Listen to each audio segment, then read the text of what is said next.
哇，挡光光了。挡死。心情怎么样？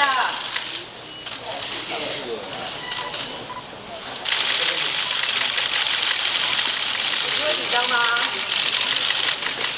等一下，老将出马，特别紧张。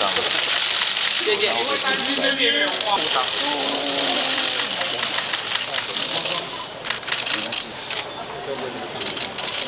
不会吧？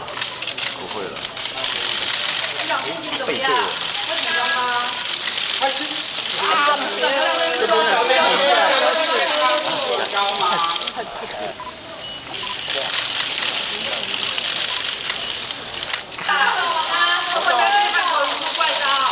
总统今天没有读稿机，对手是要小心。韩市长就是更要关心高雄，可以留在高雄就好。那刚刚韩市长也有讲到说，其实他年纪也大了，孩子不多了，是不是建议他多出去着重在高雄市就好？我希望他好好保重身体，好好保重身体。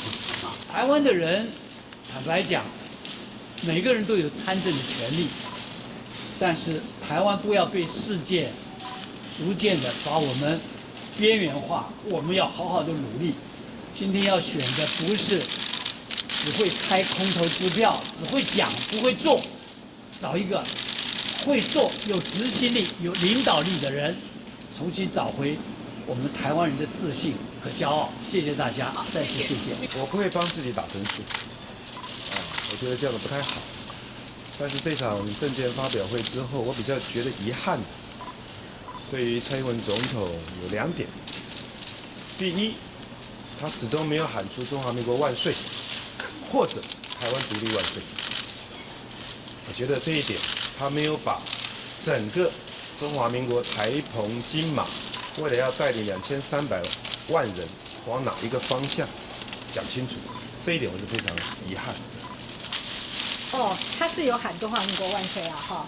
可是政见发表会喊中华民国万岁，我们倒是比较希望他到中国去的时候喊中华民国万岁，或者到中联办去喊中华民国万岁。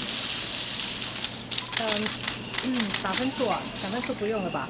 这个我今天的政见发表会，我讲了我应该要讲的，哈。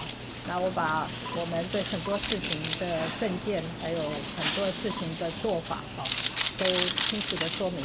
那也对未来我们要怎么做也做了说明哈。倒是韩国瑜先生他也骂了他想骂的事情了哈，但是我听起来他只有一个政见，就是恢复特侦组这件事情。